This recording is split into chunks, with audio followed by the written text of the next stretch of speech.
আসসালামু আলাইকুম। HSC batch 2025 সকলকে আজকের মার্কেটিং ক্যাপসুল ক্লাসে স্বাগতম।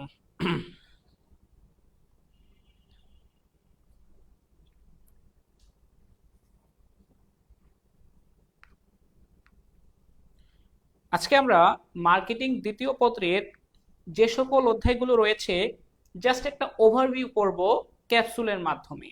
অর্থাৎ আজকের ক্লাসে আপনি মার্কেটিং দ্বিতীয় পত্রের উপর যে সকল গুরুত্বপূর্ণ টার্মগুলো আছে যেগুলো পরীক্ষায় এমসিকিউ এবং সিকিউতে আসবে সেই সকল বিষয়গুলো আমরা বিস্তারিত সমাধান করব। ঠিক আছে,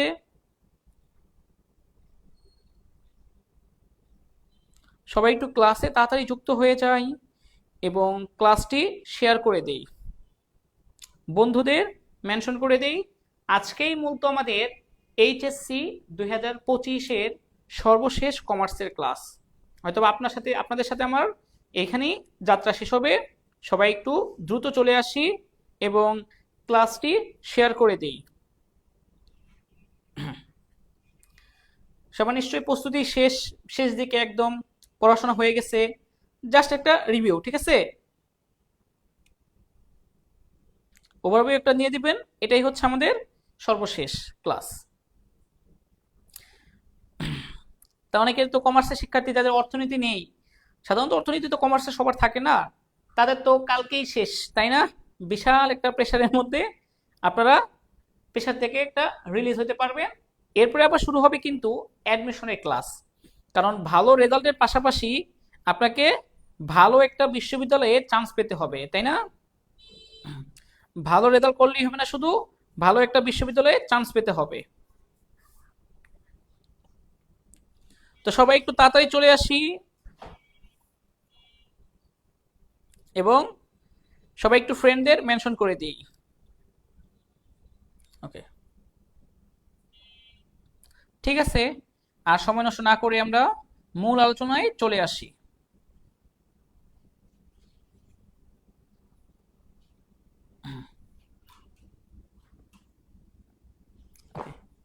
আমরা আজকে মার্কেটিং এর, যদি এটা আগেও করিয়েছিলাম ক্যাপসুল, এটা জাস্ট ক্যাপসুল বলতে বোঝানো হচ্ছে প্রত্যেকটা অধ্যায়ের কিছু গুরুত্বপূর্ণ টার্ম থাকে যেইগুলো টপিকস থেকে পরীক্ষায় এমসিকিউ আর সৃজনশীলগুলো এসে থাকে।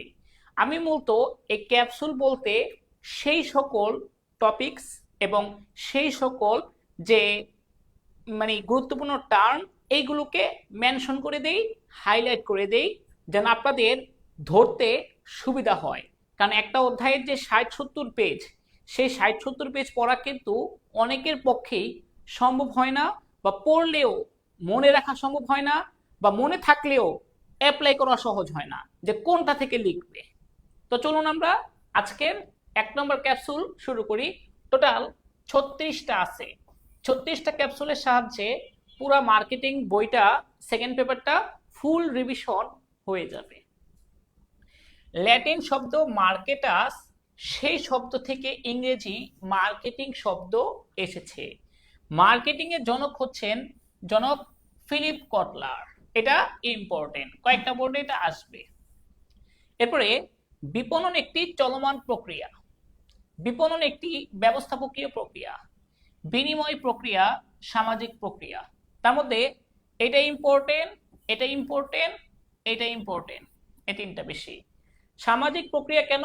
সমাজ সংশ্লিষ্ট বিভিন্ন পক্ষের সাথে জড়িত এবং সমাজের মধ্যে তারা পরিবেশ রক্ষা করে, সমাজের মানুষের প্রতি দায়িত্ব পালন করে, তাদের সাথে সমাজের মানুষের পরস্পর একটা সম্পর্ক রয়েছে, প্রতিষ্ঠানের মধ্যে তারা একটা সমাজ সৃষ্টি করতে পারে। ব্যবস্থাপক প্রক্রিয়া বলতে কি বোঝায়? এটা হচ্ছে পরিকল্পনা, সংগঠন, নির্দেশনা, প্রেষণা, সমন্বয়, নিয়ন্ত্রণ, এই কাজগুলো করা হয় মার্কেটিং এ। চলমান বলতে নিয়মিত চলতে থাকবে। এই ক্ষেত্রে মার্কেটিং এর যে বিপণনটা, এটা পরিবর্তনের সাথে খাপ খাইয়ে নিয়মিত চলতে থাকবে, আপডেট হইতে থাকবে। অর্থনীতির প্রাণ বলা হয় বিপণনকে। ক্লিয়ার? এবার আমরা 2 নম্বরটায় আসবো। এটা যদি বুঝতে পারেন তাহলে আমি এখন সেকেন্ডে চলে যাব।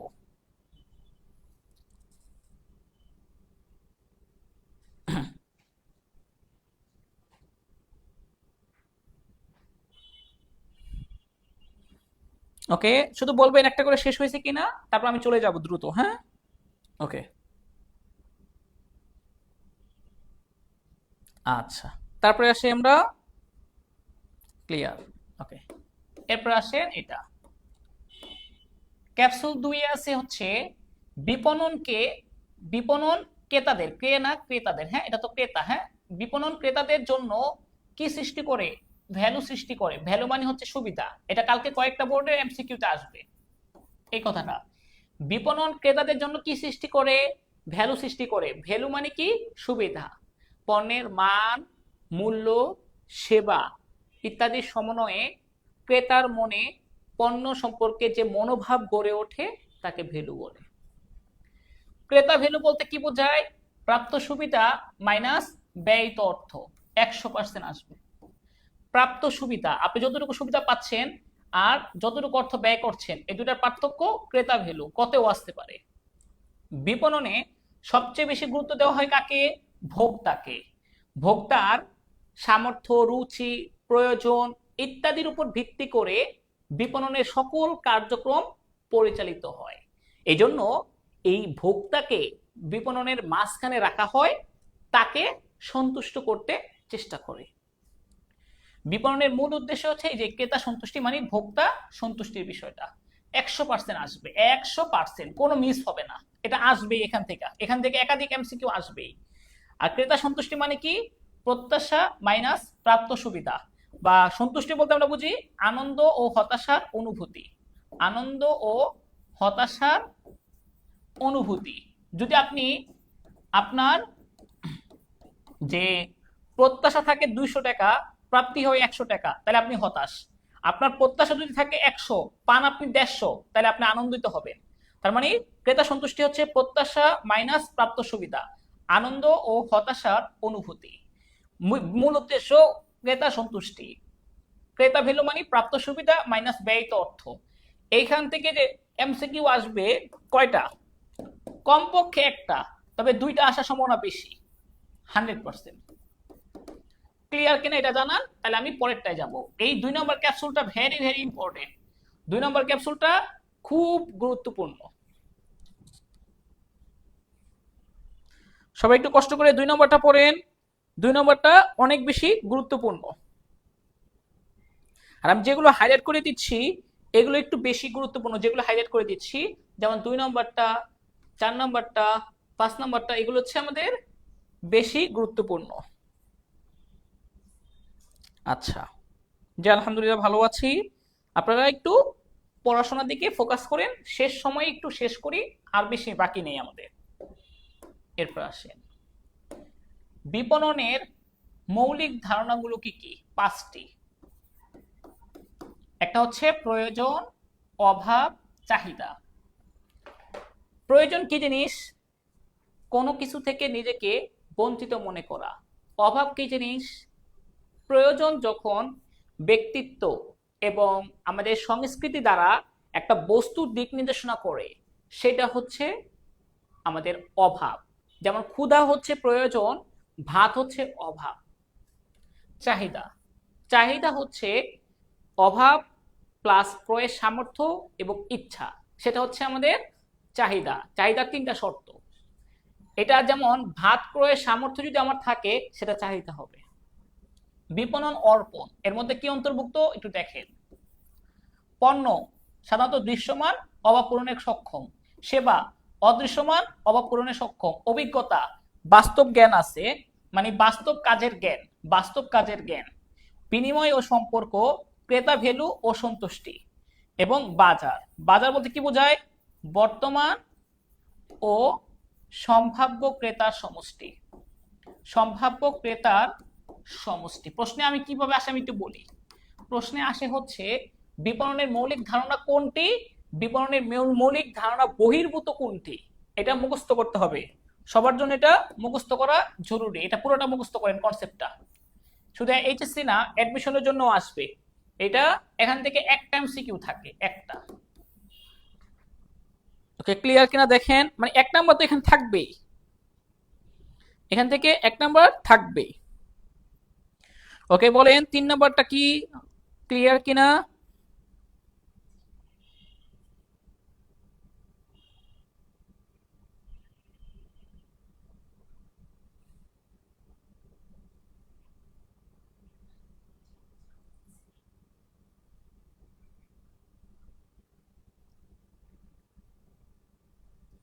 ওকে,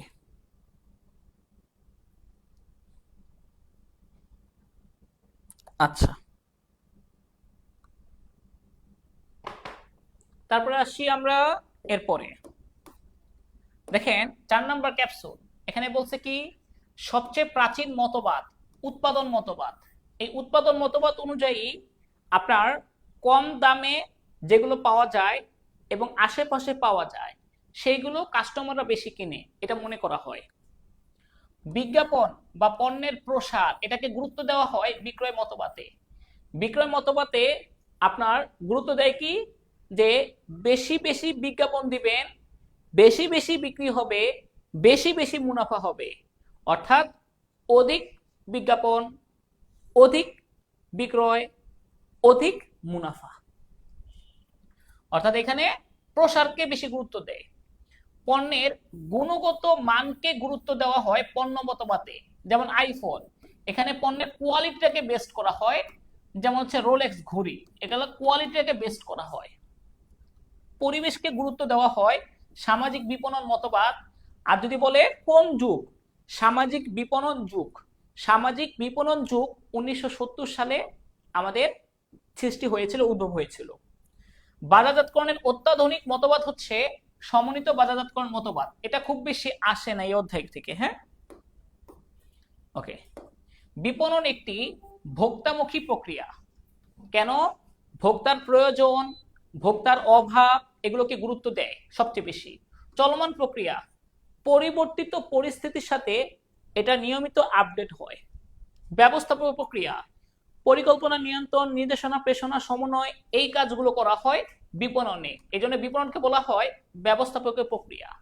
সামাজিক প্রক্রিয়া, সমাজ সংশ্লিষ্ট বিভিন্ন পক্ষের সাথে জড়িত, বিভিন্ন পক্ষের দায়িত্ব পালন করে সমাজের মানুষের সাথে তারা বিপণনের একটা সরাসরি সম্পর্ক আছে। পরিবেশ রক্ষায় সামাজিক প্রাণী হিসাবে তারা পরিবেশ দূষণ রোধ করে। এই জন্য বিপণন একটি সামাজিক প্রক্রিয়া। এই 4টা বিষয় থেকে আসবে খতে, এগুলো আসে খতে, মাঝে মধ্যে গতে আসে। এটা ক্লিয়ার কিনা বলেন? ক্যাপসুল 5।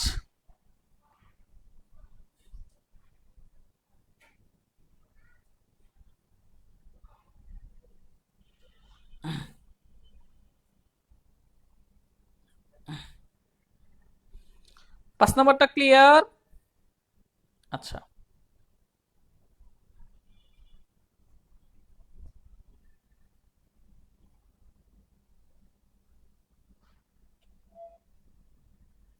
ওকে।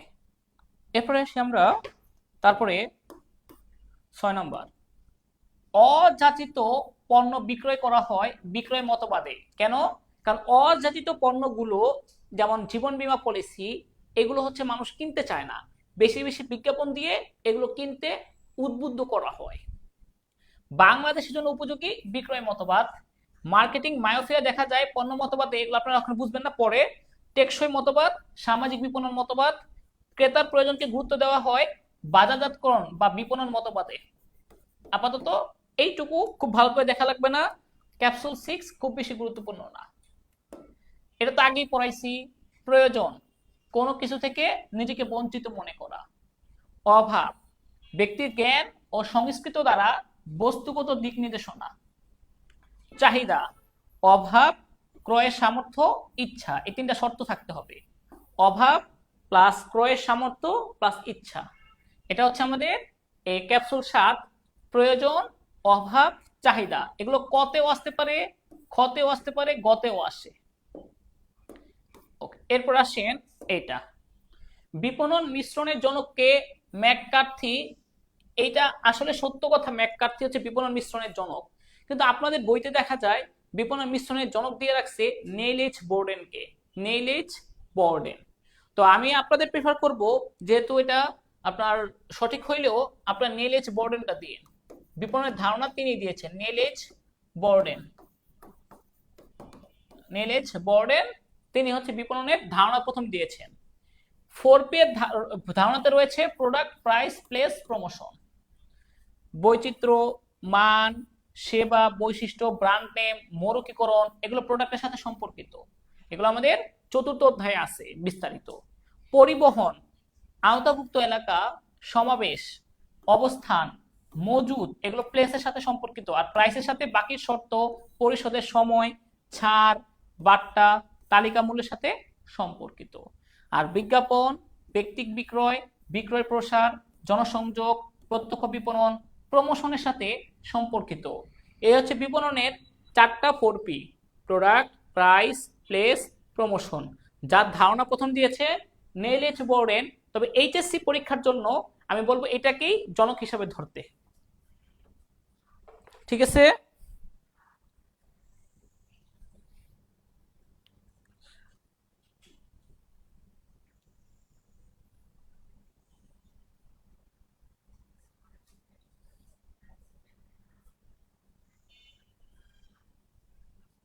ওকে,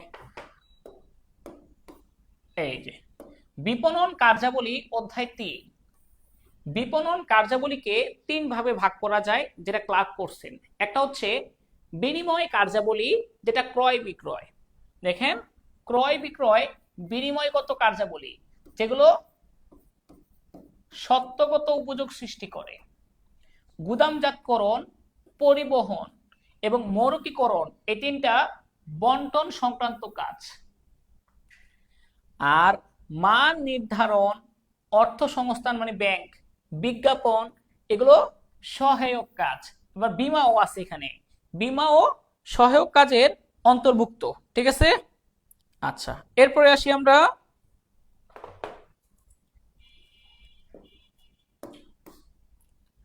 এটা 100% আসবে, কোনো মিস হবে না, 100% আসবে এই ক্যাপসুল 10। 10 নম্বর জার্সি মেসি খেলে, এমবাপ্পে খেলে, তারপরে পেলে খেলতো, ম্যারাডোনা খেলতো, তাই না? পণ্যের মালিকানা হস্তান্তর বিক্রয়, পণ্যের মালিকানা গ্রহণ ক্রয়। আর এই ক্রয় বিক্রয় এই দুইটাই সত্যগত উপযোগ সৃষ্টি করে। স্থানগত উপযোগ, একই স্থান থেকে পণ্য অন্য স্থানে নিয়ে আসে পরিবহনের সাহায্যে। সময় বা কালগত উপযোগ গুদামজাতকরণের মাধ্যমে সৃষ্টি হয়।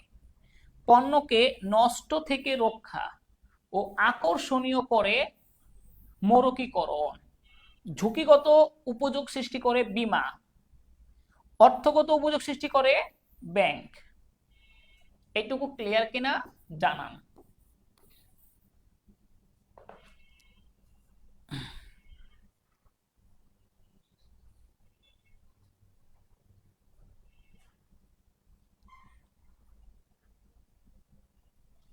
মায়োপিয়া আপনারা বুঝবেন না এখন, এগুলো পরে বলবো না। হ্যাঁ, মায়োপিয়া বিষয় হচ্ছে ভুল দিকে ফোকাস করা। আমি আপনাদের প্রয়োজন কি সেগুলোতে গুরুত্ব না দিয়ে আমি কিভাবে আমার স্লাইডটা আকর্ষণীয় করা যায় সেটাকে গুরুত্ব দিচ্ছি, কিন্তু আপনাদের প্রয়োজনটাকে আমি গুরুত্ব দিচ্ছি না। এরকম হইতে পারে মায়োপিয়া।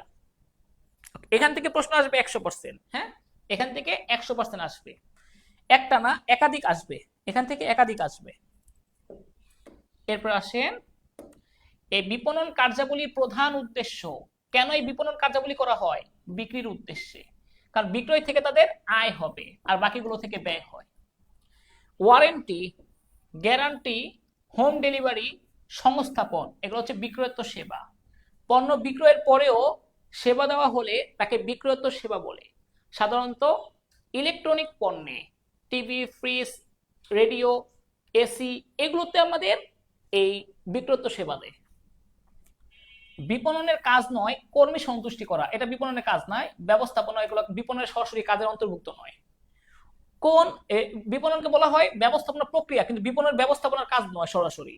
কোন উৎপাদন এবং বিক্রয়ের জন্য অপরিহার্য বাজার তথ্য সরবরাহ করা। কোনো কিছু উৎপাদন করবেন, আপনি কোনো কিছু বিক্রি করতে চান, আগে বাজার তথ্য সংগ্রহ করতে হবে, কাস্টমারদের রুচি, চাহিদা, প্রতিযোগী আছে কি রকম। রূপগত উপযোগ সৃষ্টি করে উৎপাদন বা শিল্পের মাধ্যমে। এটা আপনারা জানেন, রূপগত, রূপ পরিবর্তন করে, এটা উৎপাদন বা শিল্পের মাধ্যমে। গুদামঘর 3 ধরনের। একটা হচ্ছে পাবলিক, যেটা সরকারের নিয়ন্ত্রণে থাকে, সরকারি নিয়ম নীতির অন্তর্ভুক্ত। একটা হচ্ছে প্রাইভেট, যেটা ব্যক্তিগত উদ্যোগে তৈরি করা হয়। আর আরেকটা হচ্ছে বন্ডেড গুদামঘর, যেটা এটাই আসলে এটা আসতে পারে, যদি আসে এটা আসবে। আমদানিকারক কর্তৃক কাস্টমস ডিউটি পরিশোধ না করা পর্যন্ত পণ্য যে গুদামে সংরক্ষণ করা হয়। বিদেশ থেকে আপনি একটা গাড়ি কিনে আনছেন, সাপোজ একটা গাড়ি কিনে আনছেন বিদেশ থেকে, এই গাড়িটা আপনার সরকার সংরক্ষণ করে রাখছে, যতক্ষণ না আপনি এটা শুল্ক দিচ্ছেন ততক্ষণ পর্যন্ত বন্ডেড গুদাম করে পণ্যটা সংরক্ষণ করে রাখবে কাস্টমস ডিউটি পরিশোধ না করা পর্যন্ত। ওকে, আচ্ছা এরপরে আমরা আসি,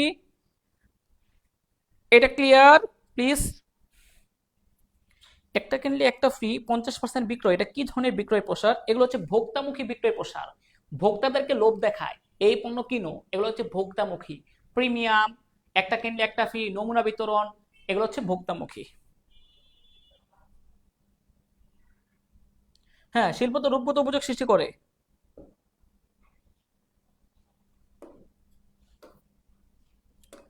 অধ্যায় 4, কার্যকর বাজার বিভক্তিকরণের আবশ্যকীয় শর্ত।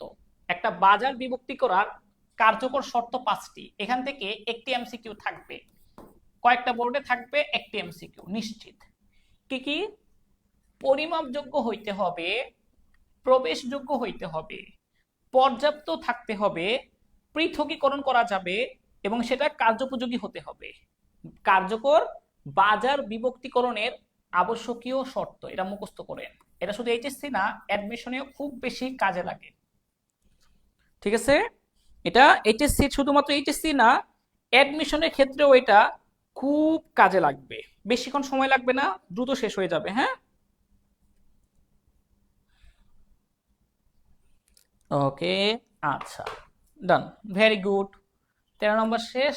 14, বাজার বিভক্তিকরণ ক্রেতাদেরকে, কাদেরকে? ক্রেতাদেরকে বিভিন্ন ভাগে ভাগ করে।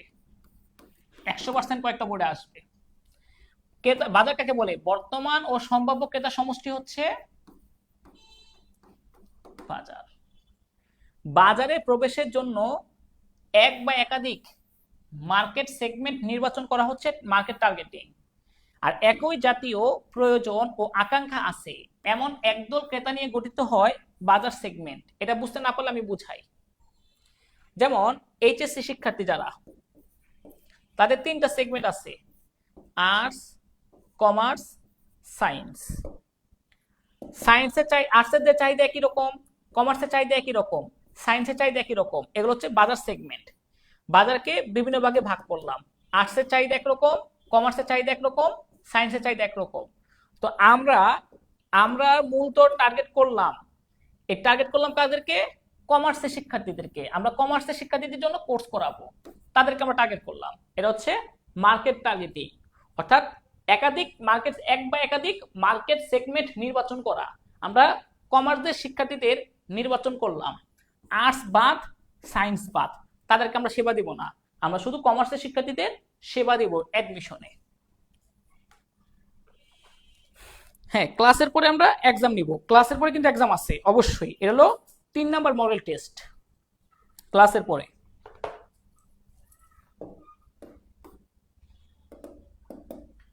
আবার বাজার বিভক্তিকরণ, ভৌগোলিক বিভক্তিকরণ, জনসংখ্যাগত বিভক্তিকরণ, মনস্তাত্ত্বিক বিভক্তিকরণ, আচরণগত বিভক্তিকরণ।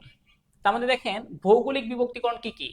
অঞ্চল, দেশ, আয়তন, ঘনত্ব, জলবায়ু, এগুলো হচ্ছে ভৌগোলিক বিভক্তিকরণ।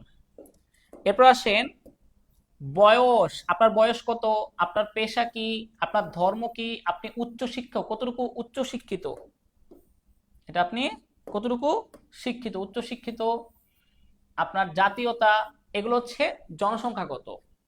আপনার আয়, আপনার পেশা, এগুলো হচ্ছে জনসংখ্যাগত। এরপর আসেন সামাজিক শ্রেণী। এই 3টা মনে রাখবেন, সামাজিক শ্রেণী, জীবন ধাঁচ, ব্যক্তিত্ব। সামাজিক শ্রেণী বলতে অনেকে বুঝে না, যেমন উচ্চ শ্রেণী, মধ্য শ্রেণী, নিম্ন শ্রেণী, এটা পরীক্ষায় বেশি আসে তো ওই জন্য লিখে দিলাম সামাজিক শ্রেণী। উচ্চ শ্রেণী সমাজের আছে, কিছু আছে ধনী পরিবারের মানুষ, কিছু আছে মধ্যম ক্যাটাগরির মানুষ, কিছু আছে নিম্ন ক্যাটাগরির মানুষ। এই যে নিম্ন ক্যাটাগরি বা নিম্নবিত্ত, মধ্যবিত্ত, উচ্চবিত্ত, এগুলো হচ্ছে আমাদের সামাজিক শ্রেণী, যেটা মনস্তাত্ত্বিক বিভক্তিকরণ। আনুগত্য, পণ্যের প্রতি আনুগত্য কতটুকু? আনুগত্য, একটা কালার দিয়ে দেখি, এই কালারটা। আনুগত্য, উপলক্ষ, সুবিধা, ব্যবহারের হার, পণ্যের প্রতি মনোভাব, আনুগত্য, মর্যাদা দুইবার এসে বসছে। উপলক্ষ যেমন ঈদ উপলক্ষে, এটা হচ্ছে আচরণগত বিভক্তিকরণ। এখান থেকে আসবে কি আসবে? এখান থেকে কি কি আসবে দেখেন, এমসিকিউ আসবে, সিকিউ আসবে। তার সম্ভাবনা কতটুকু? 100%। কোন বোর্ডে আসবে? অল বোর্ডে, কোনো মিস হবে না। এটা 1 মিনিট সময় নিয়ে ভালোভাবে পড়েন, 1টা মিনিট, বাসায় এটা মুখস্থ করে ফেলবেন।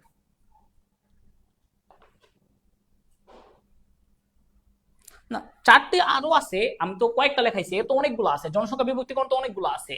বয়স, পেশা, ধর্ম, উচ্চশিক্ষা, জাতীয়তা, তার বর্ণ, তার লিঙ্গ, ছেলে না মেয়ে, এগুলো তো জনসংখ্যা ভিত্তিক। আরো আছে। তারপরে তার হচ্ছে এই পরিবারের আয়তন, তারপরে তার হচ্ছে জনসংখ্যা কত মধ্যে আছে, তার ইনকাম কতটুকু, এগুলো তো আছে। তা আমি সবগুলো লিখি নাই, কয়েকটা করে লিখলাম।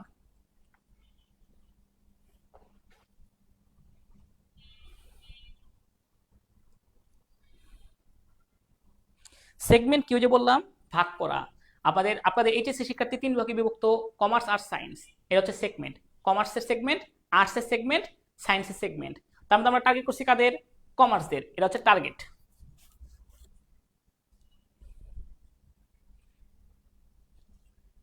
এটা অনেক ইম্পর্টেন্ট, এটা অনেক ইম্পর্টেন্ট, এখান থেকে আসবে, কোনো ইয়ে হবে না।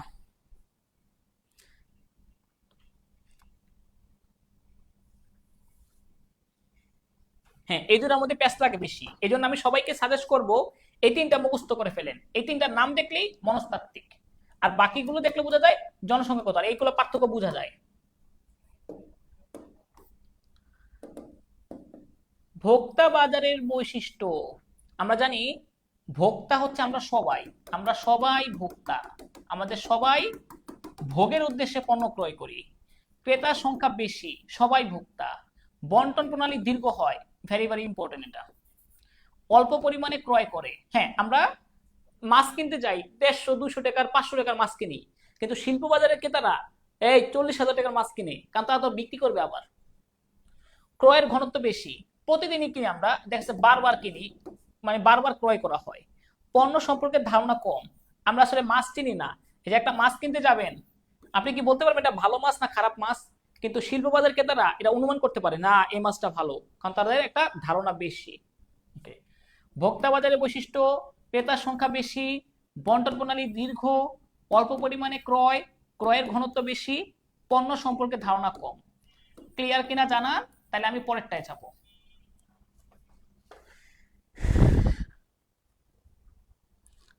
স্যার আমার কোশ্চেনটা ইগনোর করতেছে, কি কোশ্চেন?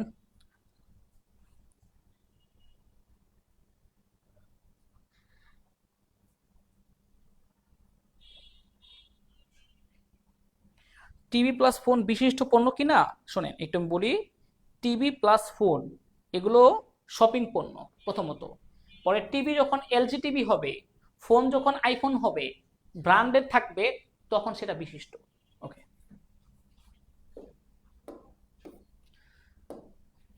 আমাদের পঞ্চম অধ্যায়, পণ্য বা সেবার স্তর কয়টি? 3টি। পণ্যের স্তর কয়টি? 3টি। ওই যে জীবন স্তর আবার 5টি, প্যাচ লাগাবেন না। পণ্যের স্তর 3টি। একটা হচ্ছে মৌলিক ক্রেতা ভ্যালু, যেটা অদৃশ্যমান থাকে। প্রকৃত পণ্য, বাস্তবে পণ্যের যে কাঠামোটা। বর্ধিত পণ্য, অতিরিক্ত সুবিধা। আপনি কক্সবাজারে গেছেন, রুম বুকিং দিচ্ছেন বিশ্রামের জন্য, এটা হচ্ছে অদৃশ্যমান থাকে, এটা মৌলিক সুবিধা। প্রকৃত পণ্য, তার সাথে আপনি চাদর, সাবান, ফ্যান, লাইট, এগুলো পাবেন। অতিরিক্ত বেনিফিট, যেন আপনি যাওয়ার পরে আপনাকে একটা জুস দিল, এটা দেওয়ার কথা ছিল না। কিংবা আপনার দেখা গেল আপনাকে সকালবেলা নাস্তা দিল এক্সট্রা, এটা দেওয়ার কথা ছিল না, কমপ্লিমেন্টারি নাস্তা দিচ্ছে। এটা হচ্ছে বর্ধিত পণ্য, এক্সট্রা সুবিধা, যেটা পাওয়ারটা আপনার কথা ছিল না। আর এটা হচ্ছে আপনি যেটা পাওয়াটা আপনি অধিকার মনে করতেছেন, না আমি পাবোই। আর এইটা হচ্ছে বিশ্রাম, প্রকৃত যে সুবিধাটা সেটা আমাদের যেটা হচ্ছে আমাদের মৌলিক চাহিদা সুবিধা, সেটা আমাদের অদৃশ্যমান থাকে। এটা পণ্যের স্তর, দেখেন পণ্য বা সেবার স্তর, জীবন স্তর না, জীবন স্তর কিন্তু 5টি। কালকে এটার মধ্যে অনেকে প্যাচ লাগাবে, 100% আসবে যে পণ্যের স্তর কয়টি, জীবন স্তর কয়টি। পণ্যের স্তর 3টি, জীবন স্তর 5টি। পণ্যের স্তর কয়টি, 3টি, জীবন স্তর 5টি। প্যাচ লাগবে আর কখনো, এটা যেন ভুল না হয়। এটা আসবে, নিশ্চিত থাকেন, এটা আসবে আপনাদের।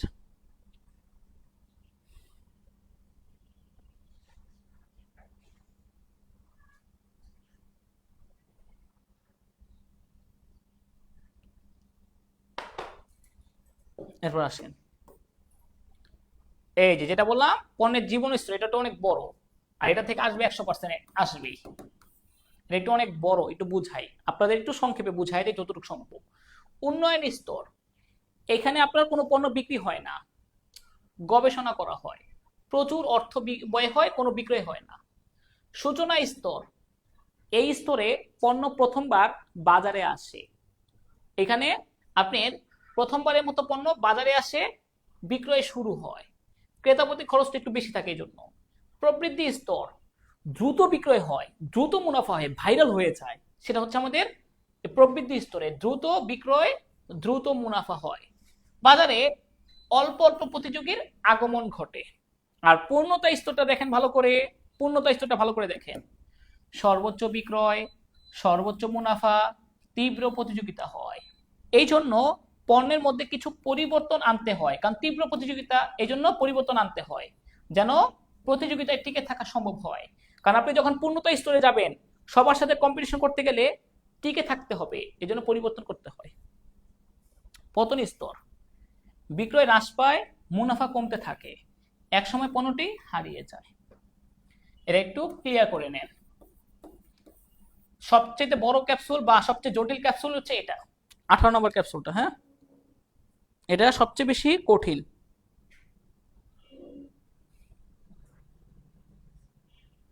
18 নম্বরটা অনেক বড়। হ্যাঁ,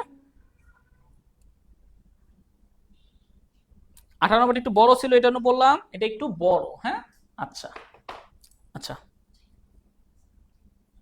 কারো কোনো প্রশ্ন থাকলে আমাকে বললেন, ক্লাসের পরে আমাকে মেসেজ দিয়েন, আমি সমাধান করে দিব, টেনশনে কিছু নাই। ভোগ্য পণ্যের প্রকারভেদ, ভোগের উদ্দেশ্যে ক্রয়, উদ্দেশ্যে, এর মধ্যে আছে হচ্ছে সুবিধাজনক পণ্য, যেটা আমাদের আশেপাশে সুবিধাজনক জায়গায় পাওয়া যায়, যেমন আবশ্যক, চাল ডাল রুটি। লোভনীয়, লোভ জাগে, চটপুটি, আইসক্রিম, আচার। জরুরি, অর্সালাইন, গাড়ি যন্ত্রাংশ। মনে রাখেন আবশ্যক পণ্যটা এটা আমরা নিয়মিত ব্যবহার করি। লোভনীয় পণ্য, তাৎক্ষণিক ক্রয় সিদ্ধান্ত, তাৎক্ষণিক ক্রয় সিদ্ধান্ত, রাস্তায় দেখি হঠাৎ করে কিনতে ইচ্ছা করে, বাচ্চাদের খেলনা, ম্যাগাজিন। জরুরি, হঠাৎ চাহিদা উদ্ভাবন, হঠাৎ উদ্ভব। সরবরাহ পণ্য, ডিম, দুধ, শাকসবজি, এগুলো এগুলো আমাদের ঘরে আইসা দেওয়া যায়, বাইরে থেকে ঘরে আসে, আইসা পণ্যটা দেওয়া যায় ঘরে আইসা। এখান থেকে আসার সম্ভাবনা 100%, এমসিকিউ বা সিকিউ। সিকিউ তো আসতে পারে গগ হতে, হ্যাঁ গগ হতে আসতে পারে। এটা একটু ক্লিয়ার কিনা জানান, তাহলে আমি পরের ক্যাপসুলে যাব। এটা ক্লিয়ার কিনা জানান। হ্যাঁ, ক্লাস শেষে আমরা 3 নম্বর এমসিকিউ পরীক্ষা নিব, ক্লাস শেষে, ক্লাস শেষে 3 নম্বর এমসিকিউ পরীক্ষা নিব, তারপরে আমাদের শেষ। আচ্ছা, এটা আশা করি বুঝতে পারছেন। এটা সুবিধাজনক পণ্যের মধ্যে 4টা, এখনো ভোগ্য পণ্য আরো বাকি আছে কিন্তু। এরপর আরো আসে ভোগ্য পণ্যের মধ্যে, দেখেন শপিং পণ্য, অযাচিত পণ্য, বিশিষ্ট পণ্য। তো একটু কষ্ট করে দেখেন, শপিং পণ্য আবার 2টা, ফ্যাশন আর সেবা। আবার বিশিষ্ট পণ্য হচ্ছে এইটা, রোলেক্স, বাটা, আইফোন। এগুলো একটা অভিজাত শ্রেণীর, সমাজের অভিজাত শ্রেণীর লোকেরা, মানে উচ্চ শ্রেণীর লোকেরা ক্রয় করে, দাম বেশি হয়। ফ্যাশন, অলংকার, পোশাক, টিভি, ফ্রিজ। মনে রাখবেন ফ্যাশন পণ্য বা সেবা পণ্য এই সকল পণ্য ক্রয়ের আগে অনেক ভাবতে হয়, অনেক ভাবতে হয়, অনেক সময় ব্যয় করি, তারপরে হচ্ছে অনেক মূল্যায়ন করি, অনেক যাচাই বাছাই করি, সময় দিই, অনেক যাচাই করি, তারপরে কিনি। আর বিশিষ্ট পণ্য সবাই তো আর কিনবে না, যাইয়া বড় লোকরা কত 2 লাখ এনেন আইফোন একটা 16 দেন, এমনি নিয়ে আসবে, তারা দামাদামি করে না। অযাচিত পণ্য, যে সকল পণ্য আমাদের আশেপাশে থাকে, যে সকল পণ্যের আপনার মানে মানুষ জানলেও এগুলো কিনতে চায় না, মানে বাতিল করে রাখে, দুধ ভাত, যে সকল পণ্য হচ্ছে কোনো দাম দেয় না, এগুলো হচ্ছে আমাদের অযাচিত পণ্য। যেমন নতুন আসছে এরকম কিছু, যেমন হচ্ছে ওভেন, যেগুলো আমাদের ব্যবহার জানি না আমরা, বা নিয়মিত সমাধি পাথর, জীবন বীমা পলিসি, মানচিত্র, বিশ্বকোষ। এখন আর কেউ ডিকশনারি কিনতে চায়? বলে না, মোবাইলই তো আছে, এগুলো কিনে লাভ নাই। এগুলো হচ্ছে অযাচিত পণ্য, যে সকল পণ্য সম্পর্কে আমাদের ধারণা থাকে না বা থাকলেও কিনি না। ফ্যাশন আর সেবা, এটা হচ্ছে শপিং পণ্যের অন্তর্ভুক্ত। 20 নম্বর ক্যাপসুল, অধিক সতর্কতা, মূল্য, গুণগত মান যাচাই, শপিং পণ্য। সামান্য পণ্য সচেতনতা, পণ্য সম্পর্কে ধারণা কম, অযাচিত পণ্য। নিম্ন মূল্য সংবেদনশীলতা, বিশিষ্ট পণ্য। মানে কি? মানে বিশিষ্ট পণ্যের নিম্ন মূল্য সংবেদনশীলতা, যদি দাম কম হয় সন্দেহ লাগে। কেউ যদি বলে 10,000 টাকায় আইফোন, না রে এত কমে তো আইফোন হয় না, সন্দেহ লাগবে। এটা হচ্ছে একটা নিম্ন মূল্য সংবেদনশীলতা। তাৎক্ষণিক ক্রয় সিদ্ধান্ত লোভনীয় পণ্যে, হঠাৎ চাহিদা উদ্ভব জরুরি পণ্যে। দেখছেন, আমি সবগুলো বিষয়গুলো আইডেন্টিফাই করে দিলাম যেন আপনাদের ধরতে সুবিধা হয়, ধরতে পারবেন সহজে। ক্লিয়ার? তাহলে আমি পরেরটায় যাব, ক্যাপসুল নাম্বার 20 শেষ।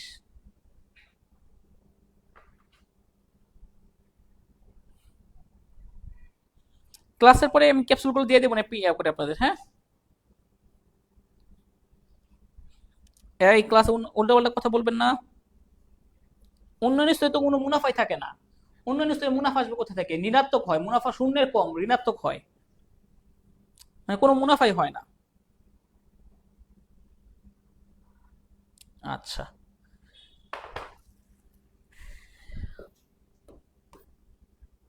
ওকে। পণ্যের মূল্য নির্ধারণের উদ্দেশ্য টিকে থাকা, পণ্যমানের নেতৃত্ব দেওয়া এবং প্রতিযোগিতা মোকাবেলা। সাধারণ উদ্দেশ্য অনুকূল ভাবমূর্তি, বিক্রয়ের পরিমাণ বৃদ্ধি, শেয়ার বাজার বৃদ্ধি, মুনাফা সর্বোচ্চ, বিনিয়োগ তুলে নেওয়া। এই তিনটা হচ্ছে মুনাফামুখী উদ্দেশ্য। এই দুইটা হচ্ছে বিক্রয়মুখী উদ্দেশ্য, বিক্রয়ের পরিমাণ বৃদ্ধি, বাজার শেয়ার বৃদ্ধি। অনুকূল ভাবমূর্তি, প্রতিযোগিতা মোকাবেলা, এটা হচ্ছে আমাদের এই নর্মালি উদ্দেশ্য, আর এটা হচ্ছে আমাদের প্রতিযোগিতা মোকাবেলা করার জন্য করা হয়। ঠিক আছে? তো এখানে মোট 5 পণ্যের মূল্য নির্ধারণের উদ্দেশ্য আছে 10টা। যে কিছু আছে আপনার অপরিবর্তনশীল উদ্দেশ্য, অপরিবর্তনীয় উদ্দেশ্য সব সময় থাকবে। সাধারণ উদ্দেশ্য আছে, নিয়ম বিক্রয় উদ্দেশ্য, তারপর হচ্ছে মুনাফামুখী উদ্দেশ্য। জাস্ট এটা জানে রাখলেই হবে। পণ্যের মূল্য নির্ধারণ কেন করি আমরা, আর মূল্য নির্ধারণ বলতে কি বোঝায়? পণ্যের বিনিময় মূল্য নির্ধারণ। ওকে, এরপর আসেন, এটা আপনাদের লাগবে না, শুধু এইটুকু জেনে রাখেন। বিক্রয়ত্ব, সেবা প্রয়োজন, শিল্প পণ্য এবং বিশিষ্ট পণ্যে। শক্তিশালী ব্র্যান্ড পছন্দ, ভোক্তার আনুগত্য, বিশিষ্ট পণ্য। আচ্ছা, আর শপিং পণ্য উৎপাদন ও পুনর্বিক্রেতা, এটা আপাতত দরকার নেই, আপনারা স্কিপ করবেন। 22 নম্বরটা শিল্প পণ্যের বৈশিষ্ট্য উৎপাদন ও পুনর্বিক্রেতার উদ্দেশ্যে, পুনর্বিক্রয়ে আবার বিক্রি করবে। অধিক পরিমাণে ক্রয় করে তারা, আমরা তো কিনি কম পরিমাণে, তারা বেশি পরিমাণে কিনে। ক্রেতার সংখ্যা কম, কারণ ভোক্তা বাজারে ক্রেতার সংখ্যা বেশি। পণ্য সম্পর্কে অধিক জ্ঞান, আমাদের জ্ঞান কম। এক জায়গায় কেন্দ্রীভূত, যেমন কারণ বাজারে কেন্দ্রীভূত। সীমিত বাজার, আর এটার উল্টা হচ্ছে ভোক্তা বাজার। উৎপাদন ও পুনর্বিক্রয়ের উদ্দেশ্যে, ভোগের উদ্দেশ্যে। অধিক পরিমাণে ক্রয়, কম পরিমাণে ক্রয়। ক্রেতার সংখ্যা কম, ক্রেতার সংখ্যা বেশি। পণ্য সম্পর্কে অধিক জ্ঞান, পণ্য সম্পর্কে কম জ্ঞান। এক জায়গায় কেন্দ্রীভূত, বিকেন্দ্রীভূত, ছড়িয়ে ছিটিয়ে থাকে। সীমিত বাজার, বিস্তৃত বাজার। এটা হচ্ছে ভোক্তা বাজার, হচ্ছে শিল্প পণ্যের বৈশিষ্ট্যের বিপরীত হচ্ছে ভোগ্য পণ্যের বৈশিষ্ট্য। ঠিক আছে? শিল্প পণ্যের উদাহরণ কয়লা, লুব্রিকেন্ট, যন্ত্রপাতি, স্থাপনা, ইঞ্জিন, অপারেটর সাপ্লাইজ, কাঁচামাল, কৃষি পণ্য, খুচরা। এটা আমাকে একটু সবাই একটু বলেন তো, মণিহারি কোন ধরনের পণ্যের মধ্যে পড়ে? অ্যাডমিশন পরীক্ষায় আসছে মণিহারি। মণিহারিটা কোন পণ্যের অন্তর্ভুক্ত? সেটা ভোগ্য পণ্য। ওকে। বাট্টা, বাট্টার 4 ধরনের বাট্টাটা মুখস্থ রাখেন, এটা আসতে পারে। নাম্বার 1 নগদ বাট্টা, নিট 2/10, নিট 30। আপনার অর্থটা দ্রুত পরিশোধ। আপনার আবার বলছি, যেটা হচ্ছে আমাদের নগদ বাট্টা, দ্রুত অর্থ পরিশোধ করার জন্য, দ্রুত অর্থ পরিশোধ করার জন্য যে বাট্টা দেওয়া হয়। মৌসুমী বাট্টা, শীতকালীন পণ্য গ্রীষ্মকালে যে 100 টাকা বা 200 টাকা ছাড় দেওয়া হয়, অনেকে কক্সবাজারে যায় গ্রীষ্মকালে যেন দাম কম হয়। কার্যভিত্তিক বাট্টা, বন্টন প্রণালী যারা সদস্য তাদের মধ্যে বন্টন করা হয়, যেমন আপনার যারা পাইকার থাকবে ব্যবসায়ী বা খুচরা ব্যবসায়ী যারা থাকবে তাদেরকে লোভ দেখাবেন, এই তুমি যদি বেশি পরিমাণ টিভি বিক্রি করতে পারো তোমাকে পুরস্কার দিব। পরিমাণগত বাট্টা, 10,000 টাকার পণ্য কিনলে 5%, 20,000 টাকার পণ্য কিনলে 7%। একটা নির্দিষ্ট পরিমাণ পণ্য কিনলে নির্দিষ্ট পরিমাণ বাট্টা, এটা নিয়ে সৃজনশীল আসছে কিন্তু সিকিউ, এগুলো নিয়ে সৃজনশীল আসে। এখানে আমাদের সিকিউ কিন্তু আসে এই রিলেটেড প্রশ্ন। সেবার বৈশিষ্ট্য 4টি। অদৃশ্যমান, সেবা দেখা যাবে না। অবিচ্ছেদ্যতা, আমার থেকে আমার মার্কেটিং পড়ানো আলাদা করতে পারবেন না। বৈসাদৃশ্যতা, এটা ডিপেন্ড করে আগে আমি যে ক্লাস নিছিলাম তার সাথে এটা কোনো মিল থাকবে না, একটু উল্টাপাল্টা হবেই, 19-20 হবেই। নশ্বরতা, সংরক্ষণ করা যায় না। একটা যেমন আপনি গাড়ি, সিট ছিল 45টা কিন্তু 35টা সিটে চলে গেল, 10টা সিট খালি পড়ে গেল, সেটা চলে যাবে, পচনশীল। এটা পচনশীল বৈশিষ্ট্য, নশ্বরতা। পণ্যের মূল্য নির্ধারণ, ব্যয় ভিত্তিক মূল্য নির্ধারণ, যেমন ব্যয় কয় টাকা তার সাথে মুনাফা যোগ করবেন, বিক্রয় মূল্য নির্ধারণ করবেন। ভারসাম্য মূল্য নির্ধারণ, যেখানে আয় ব্যয় সমান, মোট আয় মোট ব্যয় সমান। ভ্যালু ভিত্তিক মূল্য নির্ধারণ, ক্রেতা কর্তৃক পণ্যটা কিভাবে মূল্যায়ন করছে, গুলশানের পণ্যের দাম বেশি, গুলিস্তানের পণ্যের দাম কম।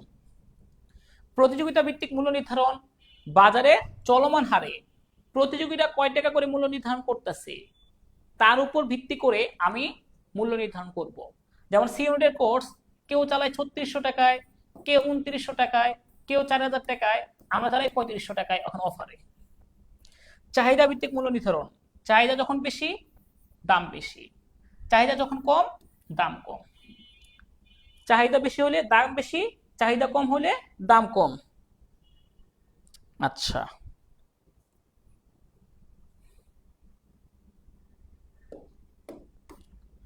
মূল্য নির্ধারণের উদ্দেশ্য অভ্যন্তরীণ কিছু প্রভাব, কিছু আছে বাহ্যিক প্রভাব মূল্য নির্ধারণে। বিপণন মিশ্রণ, বিপণন রণকৌশল, বিপণন উদ্দেশ্য।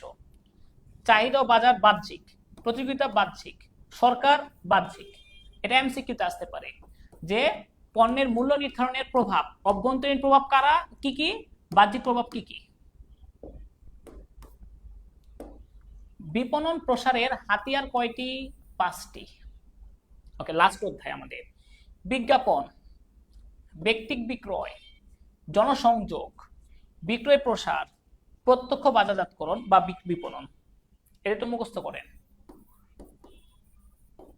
এটা মুখস্থ করেন যে আমাদের বিপণন প্রসারের হাতিয়ার, এটা হচ্ছে প্রসার, মানে বিজ্ঞাপন রিলেটেড কাজগুলো করা হয়। বিজ্ঞাপন, ব্যক্তিক বিক্রয়, জনসংযোগ, বিক্রয় প্রসার, প্রত্যক্ষ বাজারজাতকরণ। এরপর আসেন বিজ্ঞাপনটা, এটা হচ্ছে আমাদের বিক্রয় প্রসারটা কি জিনিস। বিক্রয় প্রসার, বিক্রয় প্রসার হচ্ছে যেভাবেই হোক সেল বাড়াইতে হবে, অল্প সময়ের জন্য বিক্রয় বাড়ানোর একটা প্রচেষ্টা, অল্প সময়ের জন্য। স্বল্পকালীন এবং অনিয়মিত বিক্রয় বৃদ্ধির প্রচেষ্টা। ভোক্তা বিক্রয় প্রসার কি কি? নমুনা বিতরণ, সৌজন্য পণ্য প্রদান, যেমন হচ্ছে আপনাদের যেমন স্যারদেরকে বই দেওয়া হয় না, সৌজন্য বই। নমুনা বিতরণ, আপনাদের এই ভাই বিস্কিট খেয়ে যান, এই ভাই শ্যাম্পু, মিনি প্যাক শ্যাম্পু নিয়ে যান। মূল্য হ্রাস কুপন, যে কেওয়াইসি বিক্রি ব্যবহার করলে 100 টাকা ছাড় পাবেন। প্রদর্শনী, উপহার প্রদান, শুভেচ্ছা জ্ঞাপন, এটা ভোক্তাদেরকে খুশি করা হয়। ব্যবসায়িক বিক্রয় প্রসার, বিশেষ পুরস্কার, প্রশিক্ষণ কার্যক্রম, প্রতিযোগিতার আয়োজন, এগুলো হচ্ছে আমাদের যারা পাইকার খুচরা তাদেরকে দেওয়া হয়, তাদের ব্যবসায়ীদের, পাইকার খুচরা এজেন্টদের। পাইকার খুচরা এবং এজেন্ট তাদের দেওয়া হয়। এটা একটু মুখস্থ করেন। এখান থেকে আসবে 100%, 100% আসবে, এখান থেকে আসবেই নিশ্চিত।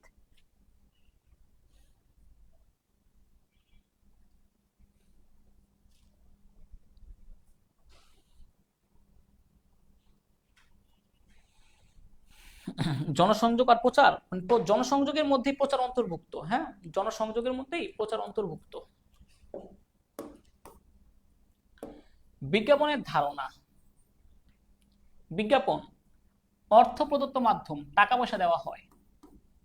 নৈর্ব্যক্তিক উপস্থাপন, ব্যক্তি, কোনো ব্যক্তির থাকে না, ব্যক্তি ছাড়া উপস্থাপন। নির্দিষ্ট উদ্যোক্তা, একমুখী যোগাযোগ। উদ্দেশ্য জনগণকে জানানো বা অবহিতকরণ, জনগণকে আমাদের প্রোডাক্ট সম্পর্কে জানানো। এই যে বিজনেস স্কোয়াড নামে আমাদের যে একটা প্ল্যাটফর্ম আছে, সেখানে C unit all in one ব্যাচের কোর্স করানো হয়, যেটা মাত্র এখন অফারে 3500 টাকায় বিক্রি করা হয় এখন অফারে। তো এইটা আপনাদেরকে জানাইলাম আমি বিজনেস স্কোয়াড সম্পর্কে। এটাই হচ্ছে উদ্দেশ্য বিজ্ঞাপনের।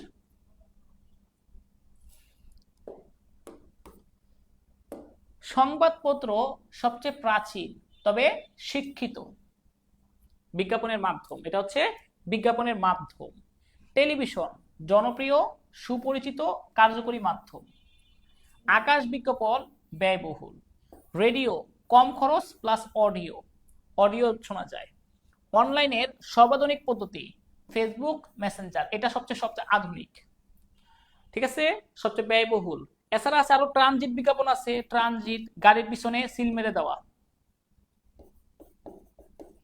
গাড়ির পিছনে একটা গাড়ি, তার পিছনে আপনি লেখা দিবেন, এটা গাড়িটা ঘুরবে, পুরো বাংলাদেশ হবে। এছাড়া আরেকটা হচ্ছে বহি বিজ্ঞাপন, এটা একটু লাগবে। বহি বিজ্ঞাপন, যেমন বহি বিজ্ঞাপনের অন্তর্ভুক্ত যেমন বিলবোর্ড, নিয়ন আলো, এগুলো বাইরে লাগানো থাকে। ব্যক্তিক বিক্রয়, ধরেন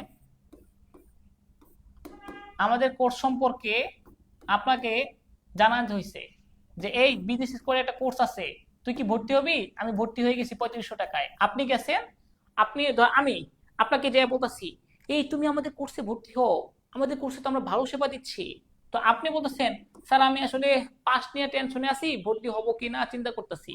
আমি বলছি না, তুমি তো পাস করবে, তুমি ভর্তি হও, কম টাকায় ভর্তি হতে পারবা, তুমি দরকার অল্প অল্প করে দাও, আমাদের ভালো সেবা দেবো আমরা। ঠিক আছে স্যার, তাহলে আমি এখন 2000 টাকা দিয়ে দিচ্ছি। ওকে, এই যেভাবে কারো সামনে গিয়ে রাজি করানো, সেটা হচ্ছে আমাদের এই ব্যক্তিক বিক্রয়। ক্রেতা ও বিক্রেতা উপস্থিত থাকতে হবে সরাসরি, এবং এখানে দ্বিমুখী যোগাযোগ হয়, দুই পাশ থেকেই কমিউনিকেশন করা যায়। সরাসরি প্ররোচিত করা হয়, তাৎক্ষণিক ফিডব্যাক পাওয়া যায়,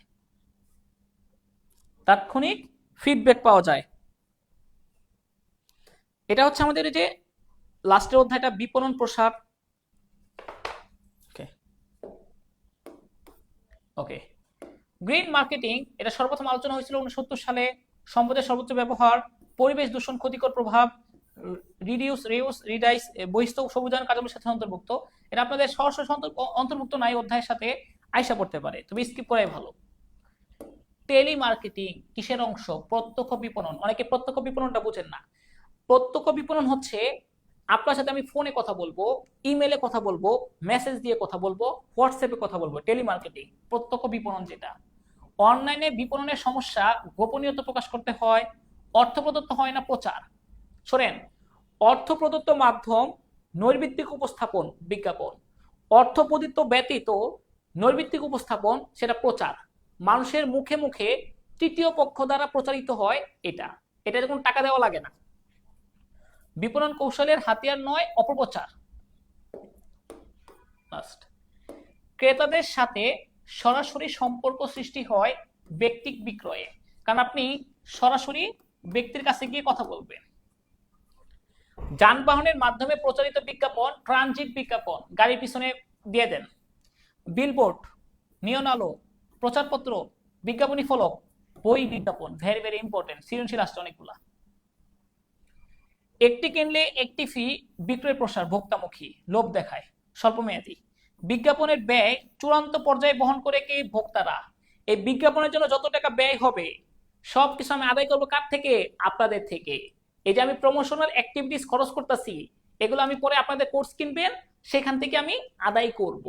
এটাই হচ্ছে বিজ্ঞাপনের চূড়ান্ত ব্যয় বহন করবে ভোক্তারা। ক্লিয়ার?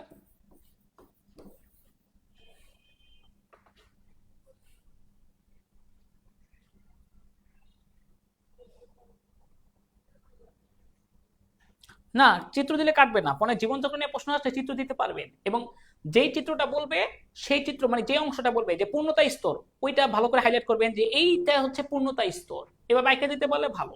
হ্যাঁ, যে পণ্যের জীবনচক্রের উন্নয়ন, সূচনা, প্রবৃদ্ধি, পূর্ণতা, পতন। আমি তো সকালবেলা সৃজনশীল করাইছিলাম, তখন তো এগুলো ভালোভাবে অ্যানালাইসিস করেছি, এবং গতকালকে আমি এগুলো ভালোভাবে অ্যানালাইসিস করেছিলাম। তো যাই হোক, এই হচ্ছে আমাদের মার্কেটিং এর দ্বিতীয় পত্রের ক্যাপসুল ক্লাস। ওকে, হ্যাঁ দিয়ে দেবো ইনশাল্লাহ, টেনশনের কিছু নাই। আমি ক্লাসের পরে আপনাদেরকে পিডিএফটা দিয়ে দিব। তো এই হচ্ছে আমাদের মার্কেটিং সহ এইচএসসি 25 ব্যাচের, তাদের সাথে মানে আনুষ্ঠানিকভাবে আজকে আমাদের শেষ হলো। প্রায় বলা যায় এখানে আপনাদের আমি নিজে 60+ দিন ক্লাস নিয়েছি, প্রায় 100+, এবং প্রায় 1 লক্ষ তার বেশি মেসেজের রিপ্লাই দিয়েছি। কল করেছেন দিনে, রাত্রের 1টা 1:30 বাজে, সকালবেলা, ভোরবেলাও কল দিয়েছেন বিভিন্ন মানুষ থেকে। তারপরে এক্সাম নিয়েছি 200+ এক্সাম নিয়েছি আপনাদের। এছাড়া এই যে আপনাদের বিভিন্ন ধরনের পোস্ট, ভিডিও রিলেটেড কাজ প্রায় 400 থেকে 500-র মতো হবে ভিডিও রিলেটেড কাজ, এবং চেষ্টা করেছি যথাসম্ভব শিক্ষার্থীদের আপনার একটা ভালো সেবা দেওয়ার জন্য, প্রপার গাইডলাইন দেওয়ার জন্য। কমার্সে খুব বেশি প্ল্যাটফর্ম নাই যারা ভালো সেবা দিয়ে থাকে। চ্যালেঞ্জ করে বলতে পারবো বাংলাদেশের কোনো শিক্ষক বা কোনো প্ল্যাটফর্ম এত পরিমাণ সেবা আপনাদের দিতে পারবে না। সেই শুরু হয়েছে বাংলার আগে থেকে, জুন মাস থেকে আপনাদের সেবা দেওয়ার বিভিন্ন ধরনের নোট, সাজেশন, এক্সাম, এইটা ওইটা, ক্যাপসুল এভাবে দিতে থাকতাম। এই আপনাদের ওই যে প্রায় জুন মাস থেকে শুরু হয়েছে, পরীক্ষাটা একটু দেরি হয়েছে মাঝখানে, এই জন্য আজকে আমাদের আনুষ্ঠানিকভাবে আপনাদের মার্কেটিং ক্লাস নেওয়া শেষ হচ্ছে। সবাই ভালো থাকবেন, সুস্থ থাকবেন। আর যদি পড়ানোর মাঝখানে চেষ্টা করেছি যথাসম্ভব সঠিক পড়ানোর এবং আপনাদের উপকার হয় এমনভাবে আপনার পড়াটা শেখানোর। যদি তার মধ্যেও কোনো ভুল ত্রুটি থেকে থাকে অবশ্যই ক্ষমা সুন্দর দৃষ্টিতে দেখবেন। আপনাদের সকলের জন্য শুভকামনা রইল। ইনশাল্লাহ আশা করি আপনারা ভালো একটা ফলাফল করতে পারবেন এবং ভালো একটা বিশ্ববিদ্যালয়ে চান্স পেতে পারবেন। ঠিক আছে, তাহলে সবাই ভালো থাকেন। আর একটা কথা মনে রাখবেন, সবসময় চেষ্টা করবেন যে কাজ যখন করবেন ঠান্ডা মাথায় নীরবে কাজ করবেন। Work in silence, success will roar. একসময় আপনার সফলতাই গর্জন করবে, আপনাকে গর্জন করতে হবে না। তাহলে বেস্ট অফ লাক, ভালো থাকেন। আজকের মতো না, মানে এইচএসসি 25 ব্যাচের জন্য এইটুকুই ক্লাস, আর ক্লাস নিব না। আসসালামু আলাইকুম। সবাই আমার জন্য দোয়া করবেন।